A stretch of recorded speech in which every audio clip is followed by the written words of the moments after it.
And now sports with Chris Dewar from the Little Jess Chrysler Dodge Jeep and Ram Sports Desk. With National Signing Day this upcoming Wednesday, plenty of non-football and basketball athletes all around the Tri-States will be putting pen to paper and signaling where they'll be taking their careers for the next few years. We've got one already, and she just so happens to be incredibly decorated in the art of trap shooting. Now let's take a look. 8 years of trap shooting has set Madelyn Coates up for this moment.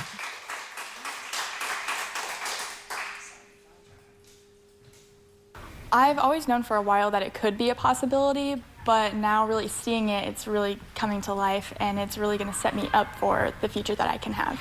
It means a lot to me that I've been able to have all the practice and become as good as I have become, and it's just very fulfilling to see it all happen. One of the most accomplished scholastic clay markswomen in Illinois is headed to Lakeland College, where she will continue her trap shooting career for the next 2 years. I just think that they have a good program for what I want to go into. The coaches are very nice. I've seen the environment there, and it just seems like a very good school to get to go to. This coach is definitely a strong competitor and very strong and shooter, and she'll be a great addition to the team.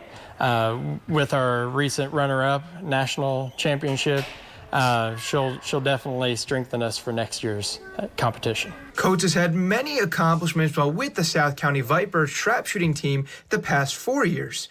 A first-place female and first-place overall in the 2022 state championship and 10th-place female in the 2022 national championship, along with consistently having the highest average for females on her team.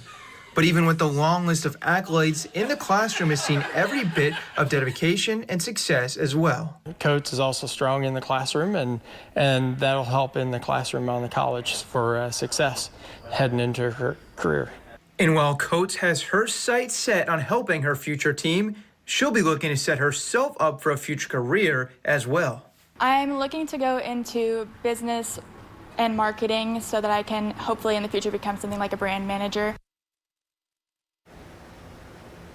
Now, we had plenty of cross-country action on Saturday, despite some very rainy and very muddy conditions for those runners. And a little bit of history as well, with the South Shelby boys bringing back 3rd place for the first time in school history. You're going to want to hear the excitement from a couple of their runners on their big day, along with Clark County's Mason McDaniel coming up at the end, who came in 6th individually. He had plenty to say as well. Surreal, like can't put into words. Bringing back a district title last week and bringing 3rd place back to South Shelby for the first time in history is just amazing feeling. Hopefully we can build off this and do well next year, and hopefully our middle school program will grow more and we can keep having runners. Not too happy. Conditions are not good.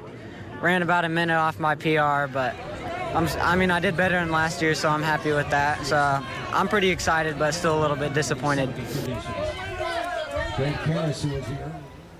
Big day for Western Illinois women's basketball as they take down Omaha 89-83. That's now a perfect 2-0 start to the season for the Leathernecks, as they had 2 players score over 20 points in this one. And for head coach J.D. Gravina, today marks his 200th win at WIU, a big milestone right there. However, not as good today for Mizzou women's hoops as they fall to Norfolk State 57-54. Tigers now sit at 1-2, but for Quincy native Abby Schreck, she dropped 15 points in this one, and that was good enough to lead Mizzou scorers and was 2nd highest in the game. Football playoffs have rolled on, and we have plenty of highlights from those games on this week's Sensational 7. And if you haven't seen already, Saturday's game-winning goal for Hannibal Soccer, well, that will be on this list too. Tune in tomorrow night for that, and I will see you then.